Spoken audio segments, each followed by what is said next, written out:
stuff on the floor, so if you would be so kind, respect the panel room, and on your way out at the end of this panel, just take any garbage with you that you brought in, find a garbage can, and dispose of it properly. Yes, so, sir. Thank you for that in advance. Otherwise, hello, how's everyone's evening been so far? Fantastic, I like that energy. It's been a good energy today. It's been met a lot of really, really cool people at the signings earlier in the first panel. And I'm happy to be back in my original home state, Florida. All right. For those who weren't aware, I was born in Palm Beach Gardens. And grew up in kind of the Palm Beach, West Palm Beach area until I was about 10. My family skedaddled out to California, and there I have remained ever since. So every now and then I get a chance to come out here and visit family. It's a little return to my old turf. And this event is part of that. And thank you all for bringing me out, I guess. Thank you for having me out here for Holiday Matsuri, my first. It's been wonderful. It's been just a great, I mean, really embodying the holiday spirit of giving and positivity at this convention. It's had just great positive energy. So you guys are all awesome for that. Aww. Oh, we're getting to a Hallmark moment already. So anyway, my name is Matthew Mercer. I'm an actor from Los Angeles, primarily, as we just went over.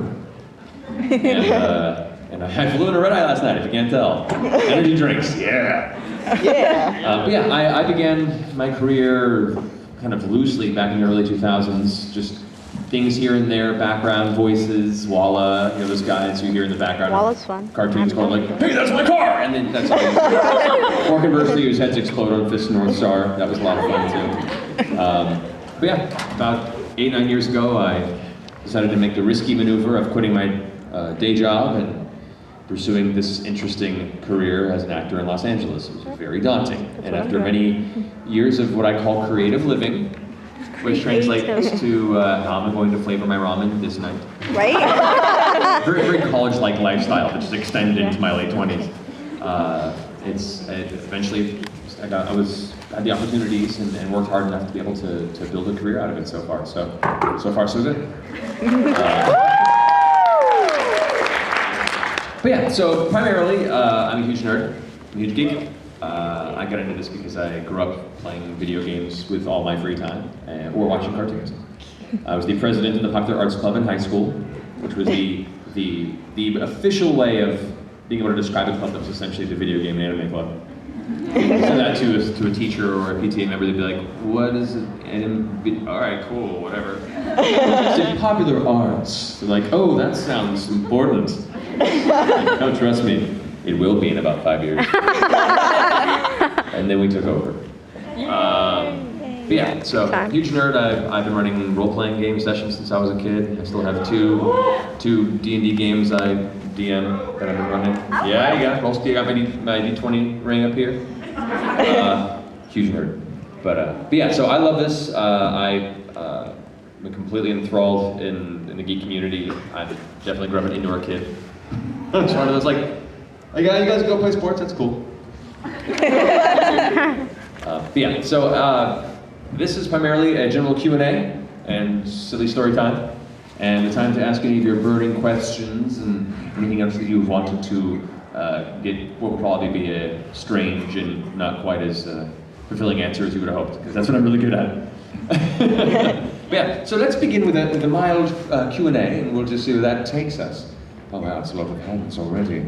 Let's just begin working our way through the rows. Let's go with, start over here. You, sir. What's your favorite video game of all time if you're video games? Favorite video game of all time? Yeah. Oh boy. Okay. Picking children. There's a lot of, I just realized that's a Five Nights at Freddy's costume. I'm really, like I was like, that's really cute. Oh god. Well done. Nightmares now. Thank you. God, that's a tough. I'll give you a handful of games that are my top of the list. Okay. The original Chrono Trigger for the SNES, definitely one of the best. And in that same category, Final Fantasy VI. Those are both just incredible examples of storytelling and role-playing games that transcended the limitations of the system at the time. Like not a lot of games you could say that during that era really hold up still, regardless of it being 16-bit. Those are two games I think that are exemplary. The Dark Souls, Demon Souls series, huge fan Praise the sun, my friends. I'll probably be wearing my pure black tendency shirt tomorrow. For a little Demon Souls reference. Huge nerd. Other examples? Oh man, I'm a huge RPG nut. You know, if it's got experience points and equipment, like I'm just gonna lose all my free time to it.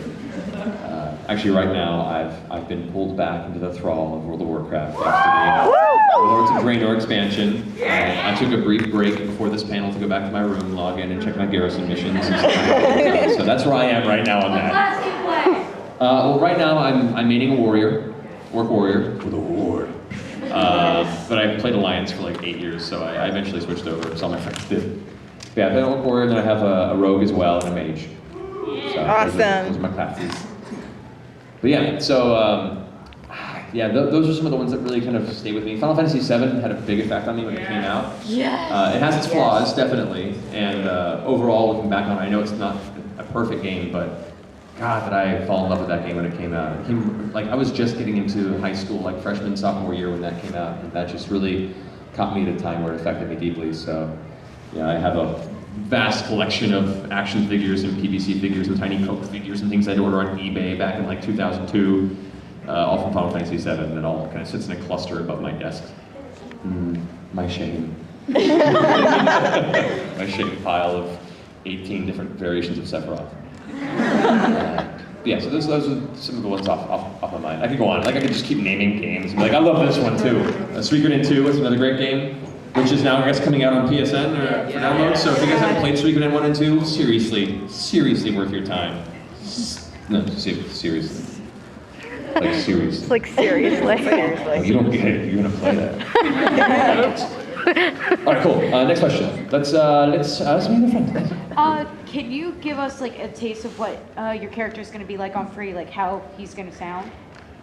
Unfortunately, I'm not actually in Free. I'm not. That Funimation dub went to a bunch of folks out there. I know there was speculation about that between me and Travis. But yeah, I'm not in the Free guild, unfortunately. I do have a few other Funimation projects, however, that are on the burner now that hopefully will be coming up soon. So fingers crossed on Better that. question. Better question. Okay. What are your thoughts about season 2 of Attack on Titan? Is it closer to the manga? Yes. Do you know? I have no idea. Actually, funny note on that. My notes on season 2 are 1, sooner please. And 2, I'm excited to be one of the few characters that makes it into season 2. Yeah, I've been holding off on reading the manga this whole time because I'm like, okay, I wanted to be surprised when the series came out, but since they announced it's that far off, I'm probably just going to break down and read the manga at this point because it's too much time to wait to be spoiled. Yeah. And I probably should at this point to consider research. Not a bad way to research for work. I gotta go read some manga. What are you doing? Reading manga? Sooner than later. Let's go in the back over there. Behind Mikasa, and then we'll go to Mikasa. Yes, you. What a mistake.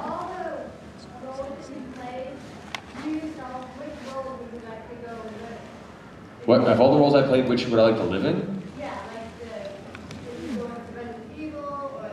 Oh, definitely not Resident Evil. Oh, definitely not. No, that's for a great character, he does not have a very happy existence. Yeah, he he never gets the doesn't. girl. No. Everyone he knows dies. Some of them in his own hand. That's a rough circumstance. And like, I love Kirisugu, but no, that's a bleak world for him as well. Like, I have a lot of characters that have like bleak existences, man. I gotta think about it. I'd say probably Sinbad. Yeah! He's got his own kingdom, he's got his own treasure trove of relics. Sinbad, yes. He's already captured so many dungeons, they just told him like, no, dude, we're cutting you Transform off. into like a god. Yeah. Too many now. But he is easy to rob. Yeah, he is easy to rob, but eventually gets it back, and he spends his free time drinking and sometimes not having clothes on. Yeah. Transform. Actually, into that question, I'm gonna go ahead and give you a little present here. I've got some exclusive Japanese Sinbad Magi pins. A couple other Magi pins prizes throughout the panel. So Lucky. congratulations. All right, and now to Mika-san in front, and then we'll come back for you guys. Well, I'm just trying to zigzag around and get to as many questions as I can, so be patient. Okay. Okay, so this is kind of on request of her, but if Yu-Gi-Oh were to happen to be relicensed and Funimation took over, who would you want to voice? I'm not too familiar with Yu-Gi-Oh, unfortunately, so I'd have to rely upon your suggestions on that. I know there was a dub that was going temporarily in California, but ended up through a lawsuit or something, going back to New York. So, and it's something like the more recent series, I think, went back to 4Kids, I guess out there. So good for them. But I was hoping to have an opportunity to work on it. It was out in California at the time. There was talk about that, but c'est la vie. It did not come to fruition. But maybe in the future we'll find out. You have a message? Levi's a butt. Sometimes, yes, I agree. Levi is a butt. Levi also has a butt. I learned when a fan had me sign their Levi mouse pad. You know the one. So I put Matthew on one cheek and Mercer on the other. That was a very unique signing session, most definitely. All right, we're going to sweep through the center here and the background over here. So we're going to go with Brewig. How well do you get along with Sam Rudel, Jude Mathis's guy? Oh, yes. Me and Sam get along very well, outside of projects. Apparently in a lot of projects I keep trying to kill him. It's a theme between like K Project and Exilia. Yeah, there's a few that seems to occur. But no, Sam's great. I love that guy to death. He's the gnome bard in one of the D&D games that I run. I run a D&D game once a month that's a bunch of voice actors that I DM, and then Orion Akaba, Taliesin Jaffe, Travis Willingham, Laura Bailey, Liam O'Brien, Sam Riegel, and Ashley Johnson all play it. And so it's just a bunch of nerdy-ass voice actors around the table with sheets and dice. I've seen that. Time. Yeah. Mm-hmm. And Sam is definitely a saving grace to a lot of those groups, being the charismatic bard It's that been enjoys fun, his time in a brothel or entertaining a group or lying his way through many situations and saving the party from death many a time. Yeah, he does pretty well. So Sam's a good guy, even though I try and kill him a lot. Let's weave over here to the tiny hat. Oh, hello, that's Petra. Hi. Favorite anime of all time?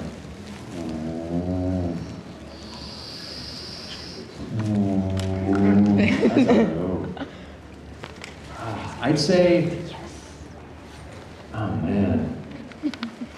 I mean, right now I'm fresh on Titan and I'm loving Titan. I marathon the whole first season. I was just gonna watch a couple episodes.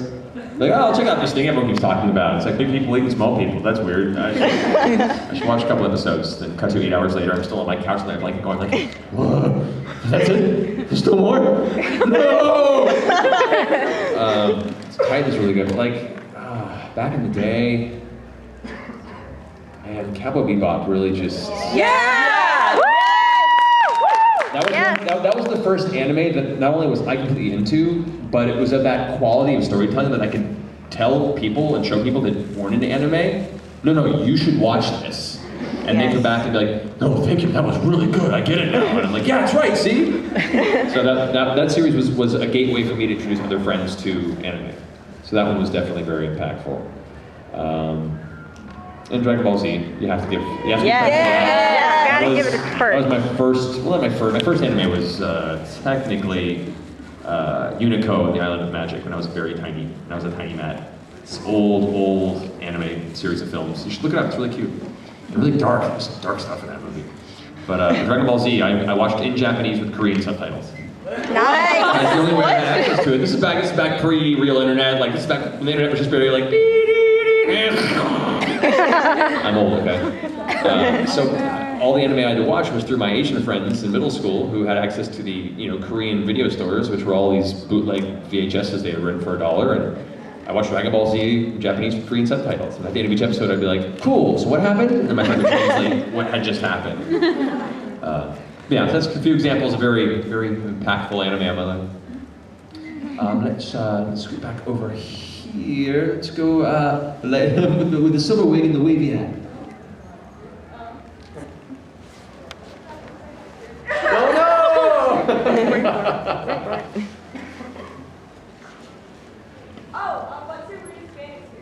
My weirdest fan experience. Oh gosh. Oh man. It's gonna be interesting. Okay, well, this panel is later in the day, I guess. Are there any kids in here? Yes. No.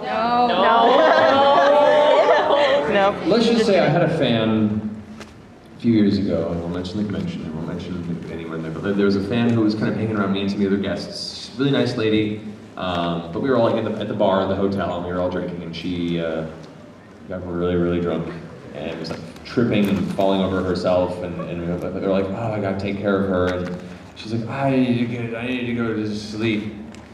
I need to go back to my room. I don't want to go alone. Someone walk me. And she like looked at me and I was like, all right, fine, I'll walk you back to your room. I feel bad. And walked her back to the hotel room and she's, you know, kind of hanging on my shoulder and laughing and being giggly. I'm like, oh, I hope you drink a lot of water.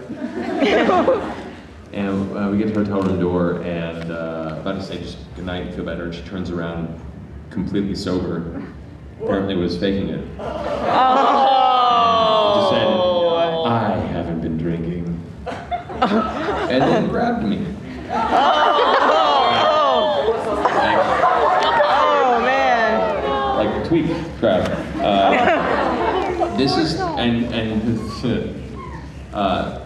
have a defense system towards moments like this that I've had since I was younger, you know, getting to that age in high school, where I get extremely formal as a defense mechanism. So when I was like, oh, I greatly appreciate your presentational offer, but I sadly must decline what you presented, as I myself must recognize that I cannot nor have interest in this circumstance. But thank you very much. Have a wonderful evening. Rest well. Good night.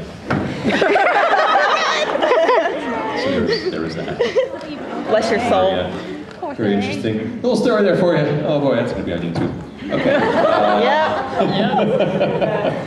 All right, let's start moving. Let's go up to find these right there. Me? Okay. Yes, and then we'll head over this way. All right. Okay, I have two questions. My first question is, who do you think is the more serious character you ever played, Kanji or Levi? More serious character? Yeah.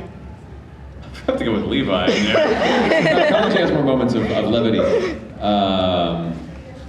Levi? No. Both great characters. I think it's some more of Levi's personality will have the opportunity to shine in the next season, and hopefully the OVA if that gets dubbed. Kanji, I've had the opportunity to play more of an arc with, you know, and more of a range because he has that really kind of rough and tumble, you know, get back, what's got going on? Kind of mentality, and also got that soft kind of like, hey senpai, I'm happy to help out where I can type feel, you know. So he's got this, and of course his own interesting struggle with his sexual orientation and his place in the class. Like he's just got a lot more dynamic to those aspects of his personality. So I've had more of a chance to stretch with Kanji, but I hope there's more opportunity with Levi in the future. Yeah, I hope so too. And I have a request for you. Since Christmas is coming up, would you mind singing a Christmas song as Levi? Singing a Christmas song as Levi. I don't envision him much of a singer, so this will be very interesting. Should be like a very begrudgingly like basketball. Oh yeah, I'll win half of this. Yes.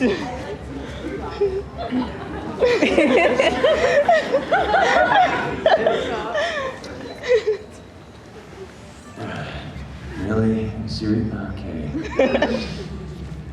Only because it's you, Irvin. I'm dreaming of a white Christmas, just like the ones I used to know. It's enough. Now leave me alone. Thank you so much. Thank you so much. Thank you. Thank you. That's a first. All right. There was hands over here. All none up. All right. Then we'll scoot over back to you there with the. Go on YouTube. Just do it. Can you tell us anything about what stars had to align with the JoJo? Stars for anime to get like 3 episodes down. I don't know. I'm hoping they put more out. I haven't heard anything. I hope so because we had a great time working on it. Full disclosure, my first convention ever I went to was Anime Expo in '97, I think. It's my sophomore year of high school, and I walked into the convention, went to the first video room, and the original JoJo's Bizarre Adventure was playing. the film up there on the screen. So I watched that in Japanese with the whole like original crazy Dio Jojo showdown. And so I've loved the series since then. I own the fighting game on my original PlayStation. And so being able to then be part of that project, let alone Jotaro, I was like, oh, are you kidding me? Yes! So we had a blast doing that series, and we were really happy with how it turned out, and we did our best to try and keep the essence of the kind of subversive comedy and the over-the-top aspects of the show that it takes so seriously.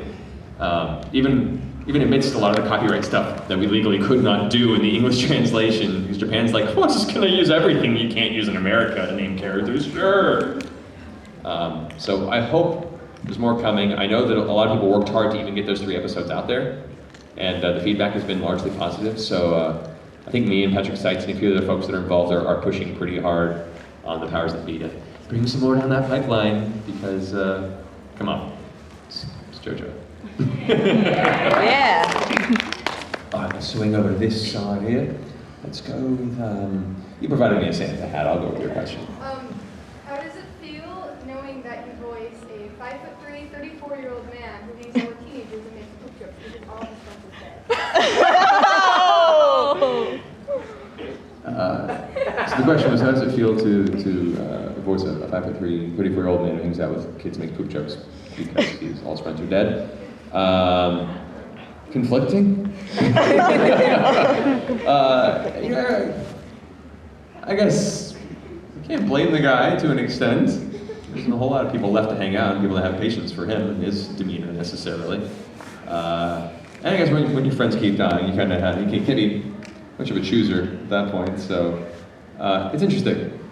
And I like that they've kept kind of his vulgar, abrupt nature in English dub, because that was one of the things I kind of liked about him, was the fact that even though he seemed very well dressed, I mean, he was wearing a cravat, you know, like you expect this very posh. However, I like the fact that he's just very kind of, just doesn't give a crap type person, and I really like that kept its way through. So, how does it feel? It's fun, it's interesting, and I kind of feel bad for the guy.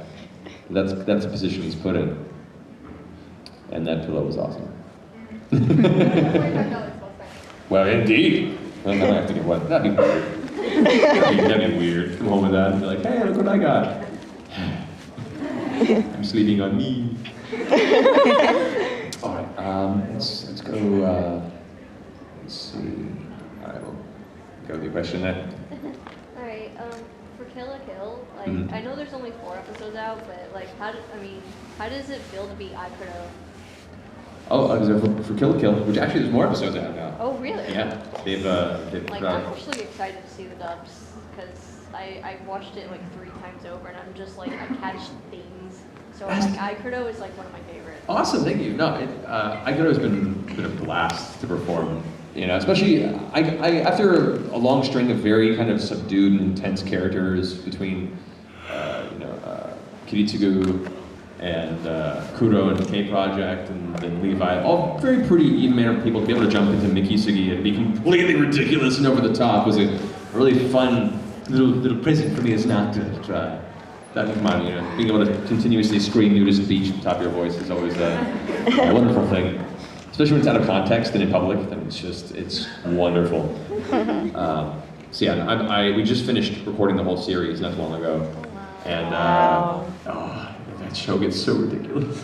It gets so ridiculous. You can't take it seriously, but you have to. What's great is that show maintains this, it has this very kind of over-the-top cheesecake type presentation that is filled with all this very interesting subtext and conversations on society and fascism and actually some bits of Asian mythology, like old Eastern mythology. That show is so layered and so deep.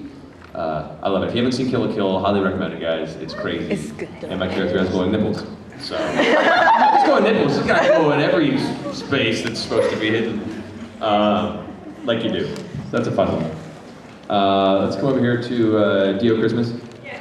I haven't actually watched the dub yet, so I'm not sure if I might be answering my own question. Mhm. The dub of Gargantia, Mm. when you did Chamber, did you have to do kind of like a more subdued, like robotic kind of monotone thing? Or Yeah, how actually. was that directed? Chamber was a lot of fun. That was another interesting challenge too, to take a character that is an AI and essentially has a very digital personality, and still bring a little bit of personality to it without making it crest beyond that realm of believable or too much character, except towards the end. I guess he kind of builds a little bit of a personality. But yeah, for Chamber, it was this very sort of stilted way of talking, that almost GPS way of pronouncing certain words that just does not come across as natural. And making sure that when you instruct someone, that it still sounds welcoming and like it was designed to be human-like, but is still in itself stilted and different. So that was kind of a fun challenge. That's another project that made me cry in the booth. There've been a few projects that like certain moments hit me and I'm like, I'm a big softie, I can't help it. But like towards the end of that series, there's one moment where I was like, you hear the beeps, beep, beep, no, hold on, just give me a minute. All right, let's try it. And Fate Zero was another one that got me. Towards the end, the whole flashback sequence when you learn about Kiritsugu's life, post-family. Oh man, like that was a full breakdown in the booth leading up to that, man. Yeah, I had to check out for the rest of that day. I went home and just like took a nap. Was done. Yes. All right, there we go. We gotta push it over here now on this side. Wait. I'll start us off with a really weird question. I like weird questions. Bring it. What do you do to make your hair so luscious? That's a good question, actually. What did she ask? Good question. Dryer? Like, what do you do to make your hair so luscious? Oh my god. No, actually for me, it's just whatever shampoo's available. I have very fine hair, which means if I don't blow dry it, I look like I belong in some sort of grunge band from '92. It just falls flat in my face. Thank you. Yeah, just blow dry and a little bit of hairspray to keep it from falling in my eyes. That's about it. Hey, I'm using it now. God knows one year it'll fall out, I'm sure. My grandparents are like, you enjoy this while I can. Oh, being a man. All right, let's come back here. You with a little hoodie, little bear hoodie. What's your favorite/weirdest family Christmas tradition? Weirdest/favorite family Christmas tradition. Well, up until recently, I gotta say, as far as a family tradition, we've begun playing Cards Against Humanity with my grandparents. Oh my gosh! Oh yeah! Oh my my god! grandmother, who grew up in North Carolina and is a classic Southern lady. Oh man, there are some moments in there. She didn't quite know what she was in for. We have video of her going like, "All right, so the category is what is the next Happy Meal toy? First card? Oh, I'm not reading that. I'm not gonna. Oh. My vagina. My dad says almost a choking hazard on that. So that's become a tradition. As far as like, so my family lives in Hawaii, so they're just I don't see them every Christmas. But my local family, which is my friends who come over and stay for Christmas, we have a new tradition of going to the 99-cent store and spending $20 each to buy stocking stuffers for each other. And so we find the worst, lamest, misfit, forgotten toys we can find at the 99-cent store and just stuff each other's stockings with it. Like ridiculous stuff. We found a bunch of old Spice Girls memorabilia. And so I cut a bunch of them up and glued them together to form like some weird demonic omni-spice or something. We found really, really crappy second-rate Avatar action figures.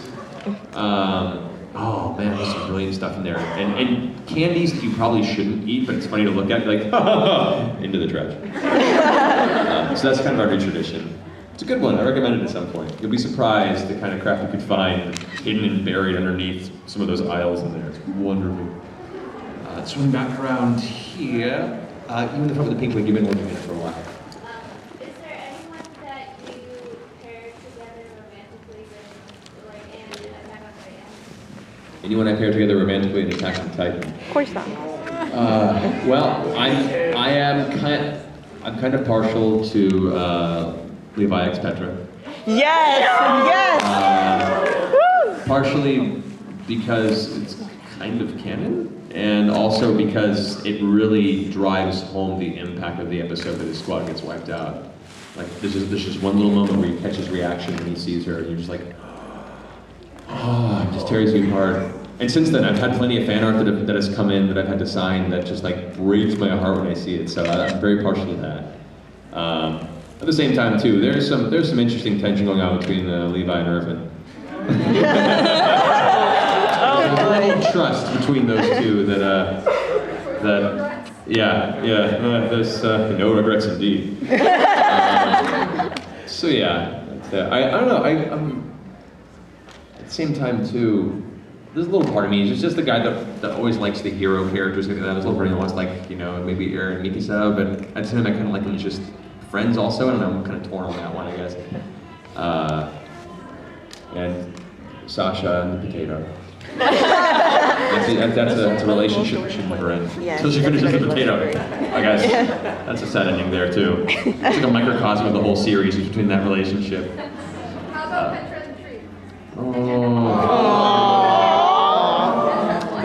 Petra and the Tree? Petra the Tree.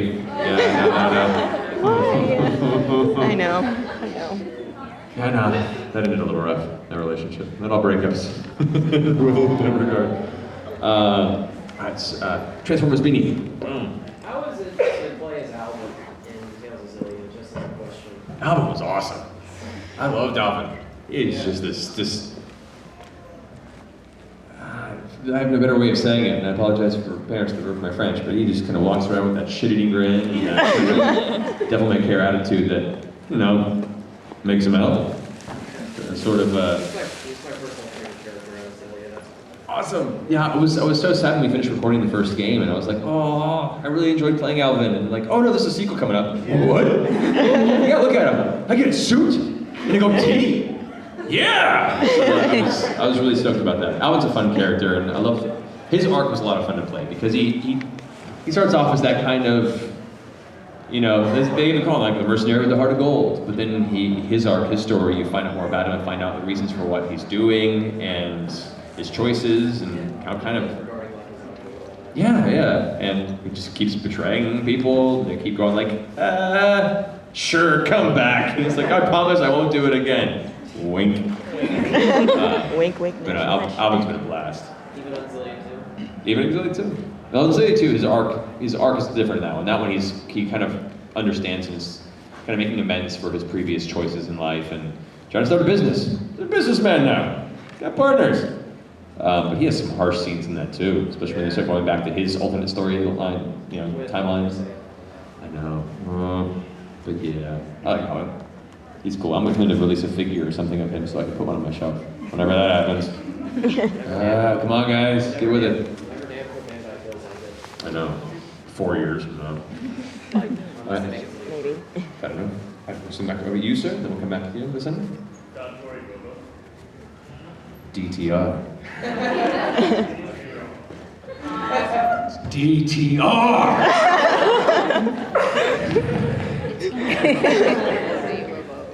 Next question.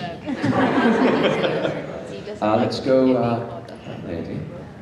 As an actor, I was wondering, when you hear yourself, do you see or hear a point that you like, oh, I could do that better? Does it bother you or something? As an actor, do you mean other performances or my own? Just your as voice acting, say you hear back, you're like, oh, I could have said that better, or all the time. Question was, do I ever hear my own performances and kind of critique it, if you will? And yeah, entirely, continuously. Any actor, is for the most part trying to better themselves and improve themselves, and a lot of that comes with listening back to work you've previously done and acknowledge and note the things that you did well and you feel really worked, and then note the things that you could have improved upon for future reference. Sometimes it's a lack of information. A lot of projects you walk in there and you just have a script and they give you minimal backstory and go. And you kind of have to work on the fly and make your own hard choices. Sometimes those choices might not work in the project when you see it finalized and you're like, oh, if only I knew that we were being chased by a giant boulder. That would have been great. I would have done it a lot more intense in this scene. So yeah, that happens. And you don't take it too hard on yourself. You just note, okay, well, for future reference, I'll make sure that I'm aware of this, or that I push even further at this emotional peak. There's always more to learn. Always more to learn. There's no better way than to go back and listen to yourself and be like, oh, you messed up, Matt. Not next time. Thank you. Have you played Fire Emblem, and if so, who did you pair Chrom with? Have I played Fire Emblem? Yes. I haven't beaten it yet. It's been my my flight game, where when I'm traveling to and from conventions and you're stuck on an airplane, I'm like, that's when the 3DS comes out. I kind of wish I could pair him with Kellen, because then people would actually remember him for once. I don't think I've actually gotten to the point where I officially pair with somebody yet. So I'm curious to see who ends up being chosen. Or if nobody gets chosen, I get some random person that I know in time for. I'm like, oh, come on! Apparently that happens. I wasn't aware of that. I've had people yell at me and be like, I was totally setting you up with somebody, and you were about to propose to me, and this battle finished, and you just like went off to some boozy I didn't even know about. I'm like, I'm sorry! I don't know! Awkwardly, initially I would have been like, yeah, it was Zika. And then I was like, no. Story reveals say no. Bad times. Bad times. Not to mention the whole time loop. That's a whole Back to the Future circumstance there. Marty McFly and his mom, no. Bad. Yeah, undecided. I mean, I'm not gonna lie. There's some of the portrait designs for female Robin that I'm kind of like, yeah. So me and my character, female Robin, that I was going through, and I probably end up pairing myself with her so I can compose myself and make it really awkward. Like, no. I remember going through the character choices for female Robin, and I was like, that's cool. Yeah, that hairstyle. That outfit. Is that cleavage on there? I'm a guy, what are you gonna do? I want my Robin to look pretty. Let's go ahead and swing over in the way back with the Santa hat, and we'll come up in front. Have you ever come across fan art that made you pause? It's called DeviantArt. All the time. Yeah, no, I've had people tweet to me and email me through my website and send me wonderful pieces of artwork that either they drew or they found, and it's always like, oh, see what you made. You're really talented. Oh, yeah. No. There's been many pieces of artwork. There's been some very curious uses of the omnidirectional gear. I've seen. Oh gosh. Oh boy. Yeah, no, the internet is a plethora of very interesting things, and I honestly enjoy most of it because it's either hilarious or moments that make you go, huh, would that work? Rule 34 and everything. Oh yeah, no, that's, the many rules of the internet, that's the one that haunts you forever. All right, let's see. You, sir, you've had your hand in for a while. Two questions. One real quick. Are you psyched for Bloodborne? Am I psyched for Bloodborne? It's the reason I bought a PS4!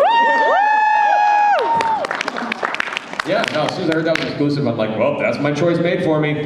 PS4! I want to hear some awesome hijinks for your D&D sessions. Awesome hijinks from our D&D sessions. All right, I mean, this could be a whole panel in itself, but I'll try to make these pretty short. So we had just a couple of ones. There was one session where the characters were hired to go into a druid barrow, which is essentially an underground tomb for druids, a more naturalistic way of burying their dead. And one of the rooms had a heavily trapped floor amongst the tombs. The series of traps that Liam's rogue character was able to discern their existence, so they had to make it across the room, either disable them one by one, which was very dangerous, or find a way to, traverse them entirely. Most of the characters had good ways of getting across and good athletic skills, and just managed to jump across, crazy athletic style. Laura Bailey's character is a ranger with a big bear she named Trinket that she adores. And Travis Willingham has a Goliath, a half-giant barbarian, who doesn't have a very high willpower or intelligence. Not a reflection on him in life. He's awesome, but he plays the character to with nines. It's great. And once some of the characters got across, Laura, her character, said, well, how do I get Trinket across the traps? And Travis goes, well, it's easy. I'll just hit him with the flat of my axe and give him a push. He said jokingly. I said, well, you have really low wisdom and really bad impulse control. Go ahead and roll a willpower check. He said, what? Roll a willpower check. He rolls it, he fails. I'm like, okay, so you take the flat of the axe and you hit the back of Trinket's butt. Trinket goes, and begins bounding across the room. He goes, wait, what? Looks over and Laura goes, what? I make a few rolls for him, makes a few reflex, saves, fails a couple of them, sets off like 4 traps. explosions of lightning, electricity, and the bear's screaming in pain, makes it across like 4 hit points left with these charred patches of fur going. And kind of like lumps his way over to Laura's character, and she goes, "Trinket, I'm so sorry," pets him, and then gives Travis a look I'll never forget. The look that only a wife can give to her husband. Lets him know that he's sleeping on the couch that night. And Travis, who was a very tall, very big man, was about that big in that moment, and she just turned around and went, and he went. So that's one fun one. There's a few others where Sam's character, the gnome bard, Scanlan, has decided to talk their way out of a situation by using alter self to make a mustache appear on his face. Not change anything out of his appearance, just a mustache, and convince them that his name is Burt Reynolds. And it's opposed to having to get into a confrontation with essentially an assassin for hire, discovered that he grew up a musician, and managed to convince him to do a performance with him and completely bypass the entire encounter. He's a smart little bard. Recently, we had our first party death, which was Ashley Johnson. Those who aren't too familiar with her work, she used to be on a bunch of TV and film. She still does stuff on film. She was was it Growing Pains, I think? She was a little girl with curly hair. She was in the Avengers movie as Captain America's waitress girlfriend. Most of you know her as Ellie in Last of Us. She's awesome. Yeah. So she's our known cleric named Pike, who's this sweet little worshiper of Sarenrae, the sun goddess.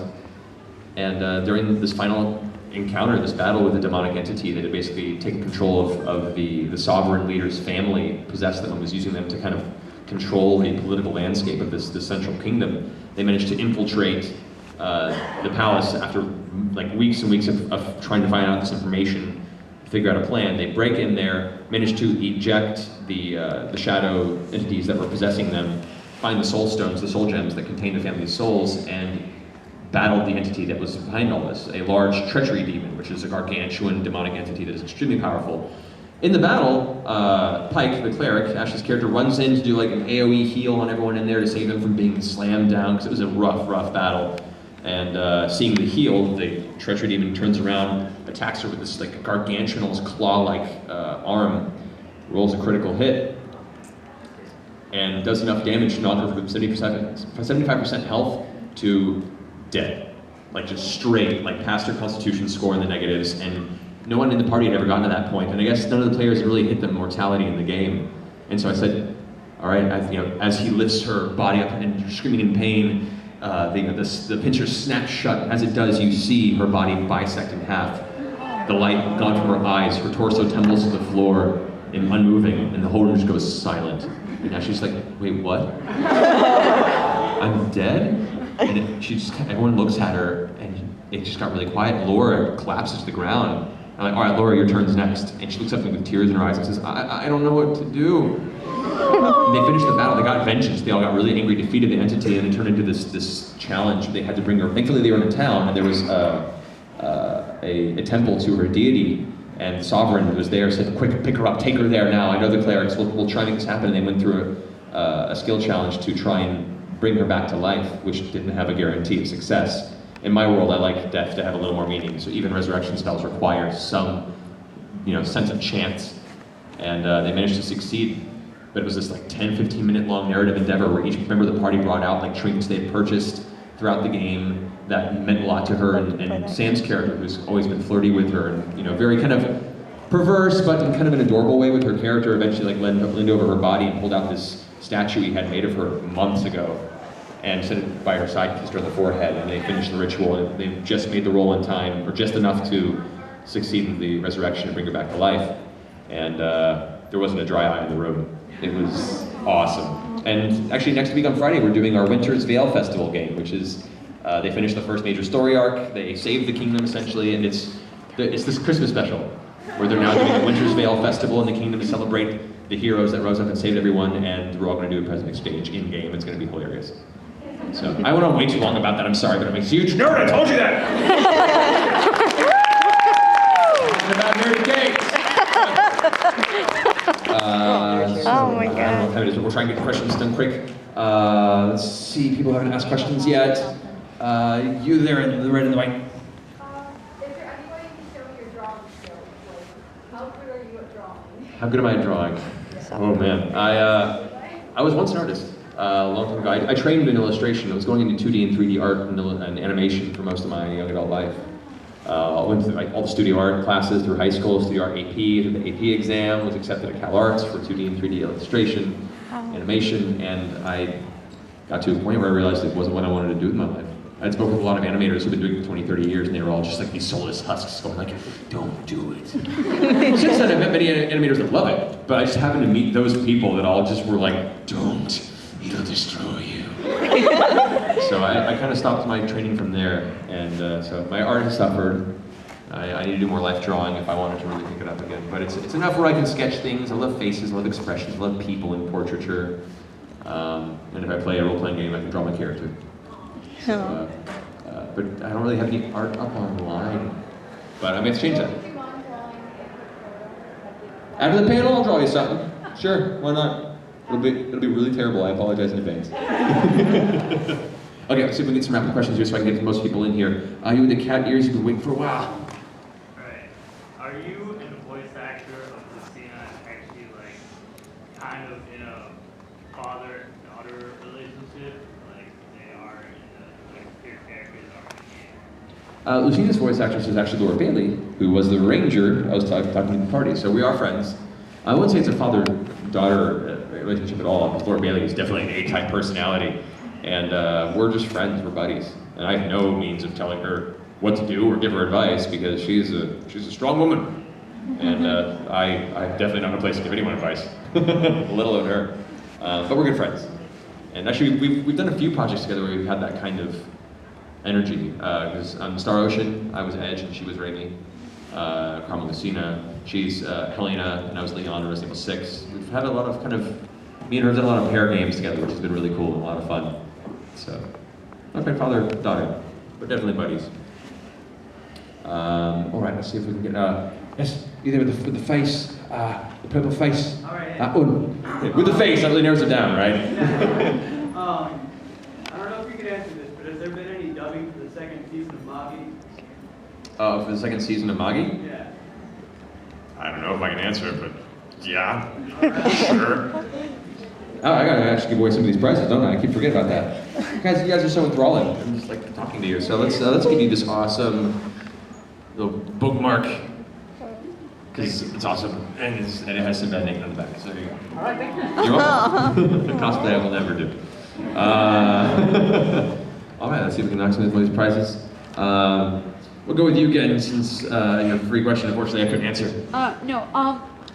So you play the role of Sinbad in Magi. How did you become Sinbad? Like, how did you come across Magi? I came across it with an audition that was sent to me. It was cool. This project was sent to me. The character name was Sinbad, and immediately some of the characters were themed with old Arabian Nights, kind of feeling. I was like, oh, that's really cool. I love those stories. I love all those collections of stories. So I was glad to see there was an anime that was kind of taking its own interpretation of that. 5 minutes, all right, cool. Just real quick. And so I thought it was really cool. And Sinbad was definitely more the personality that I was hoping for, because, I mean, that's what I'd like to be. I want to be the laid-back guy with too much, cool magical artifacts. That'd be cool. So audition went well. I got booked for it, and I fell in love with the series after that. I really love the way they deal with friendship and inter-character relationships. And Sinbad's relationship with a lot of the inner characters is just kind of a teacher and a mentor, but at the same time, even he doubts his own morality as the series progresses. It's just a really, really cool character. So that's kind of how I fell into it. Let's get, there was a hand over here. Yes, right there. Okay, 2 really quick. One, who was the ADR director for Fate Zero? ADR director for Fate Zero was Tony Oliver, who's done a lot of great projects. Amazing job. That's such a great job. Thank you. That was such a great project. I love it. Also, real quick, have you had a chance to see any of the remake of Fate Stay Night yet? I've not seen any of the remake of Fate Stay Night. I'm excited for it because I know it's the same animation team and they did such a fantastic job. And hopefully there'll be flashbacks with Kiritsugu, because I would like to come back and reprise that. There is a small one. There is? Yeah. I'll take it. Even if it's tiny, I'll take it. So, hopefully. All right, let's see good here. You sir with the red shirt? You can go stand up. Fate Zero is my animated of the year, and I want to thank you for playing Kiritsugu, because he was my absolute favorite. Thank you. I appreciate that. And I can't wait to leave Fate Stay Night. Thank you. All right. Were there any other animes like Fate Zero that, and I know you mentioned Fate Zero, Were there any other ones that you could break down the booth? Gargantua, she was talking about earlier, was definitely one. The Petra moment on Attack on Titan episodes really kind of broke me. I don't think what else really kind of shook me. In the booth? Or just in general? In general, I mean, I have a game project I can't announce yet that's coming up that I had a couple of harsh moments. But it's a high-profile one that I can't talk about because if I do, it'll end up on Twitter and they'll sue me for a lot of money. But I have a lot of really cool projects coming up soon that hopefully I'll be able to talk about, so keep an eye on me on Twitter. You'll see it there first. With the kind of grayish coat and glasses. Yes? Will you ever do anything like There Will Be Brawl again? Will I do anything like There Will Be Brawl? Not quite to that scale, unfortunately. That project really killed me. I loved it. It was a lot of fun. I've done a few web projects since then. I did a 3-part mini-series in the web called School of Thrones. Kind of like Game of Thrones meets John Hughes' 80s high school film. That was fun. And we have a musical project coming out called Muzzle the Musical that we kickstarted earlier in the year that we begin shooting in January. And that'll be fun. It has a lot of the same cast from School of Thrones. We have Ashley Birch from the Ash Richard play, and we have a lot of the folks from the Lizzie Bennet Diaries. Good cast. So those are the main things. From a production standpoint, I've taken a step back because it takes a lot of time and energy, and right now I'm trying to focus on my career as an actor. But I'll be in a lot of web series projects coming up soon as an actor, so that's cool. I'm just gonna get the next couple questions. 2 minutes left, so I'm gonna do this rapid fire landing round. Come over here. You have a next question, you have the black hair, the black coat. Yes, hi. You talked about scenes that broke you, but were there any scenes that you thought were funny to you personally? Too funny personally? Half of Kill la Kill. There were so many moments in there where I was like, what? I've been working on a project that's now on Hulu, I guess, called Rock Lee and His Amazing Friends or something like that. It's this Naruto weird spin-off, and I picked up the mantle of Guy Sensei. That was sort of almost sharp and distant way of talking. I'll show you the 8th gate, the gate of closing. You know, he's very intense and just wants to make sure that he's doing his best to make it happen. And that show has so many moments. I'm just like, what is going on? What? This episode where Guy Sensei goes to prison and like has like a bald cap on and then comes out and laments about his lost years. And there's an episode where he gets in drag all the time and like becomes like pretends to be Guy's mom or Rock Lee's mom and has all these outfits on, and I'm like, this would never fly in America at all. It's like a teacher being way too sexual and kissy with all of his students, and like this like sleek high-cut dress, and I'm like, this is awesome, but this would never fly in America. But it's on Hulu, so go ahead and watch it. It's crazy. It's a really weird show. I think I may have time for 1 or 2 more questions real fast. I'm trying to get people to ask a question, otherwise I have to go with you guys, but you can ask me after the panel. I'll be around. So if you guys don't have a question to answer, meet me outside after the panel and I'll try and answer for you in short order. Blue shirt. Yes, Turtles. Favorite voice acting experience? The one most was impactful so far would be my first episode of the new Thundercats. That was my first major Western prelay animation project, and I got to go to the Warner Brothers lot for that. I got to record with Andrea Romano, who's directed like all the cartoons of my childhood. I got to work with Will Friedle, Kevin Michael Richardson, D. Bradley Baker, Corey Burton, Manuel Shrieky, and then a bunch of guest star actors that are just incredible. So that project really kind of opened a lot of doors for me as an actor and got to meet and work with a lot of wonderful people. So that's definitely one of the big highlights. All right, one quick one? One quick one. All right, let's see. You haven't asked a question yet? And everyone else who has a good question, meet me outside and I'll answer it for you there. Yes? Gotta get a picture. Have you ever played Metroid? Oh, I've played many Metroids. Samus is one of my favorite characters in video games, period. The first one was amazing. That was a Christmas gift from my original NES. I played so much Super Metroid, you have no idea. I own 4 or 5 different orchestrated, covers of the entire soundtrack. I think it has some of the best music to this day in any game. I played the first 2 Metroid Prime games. I played the 3rd one because it got busy, unfortunately. But yeah, I absolutely adore the Metroid franchise.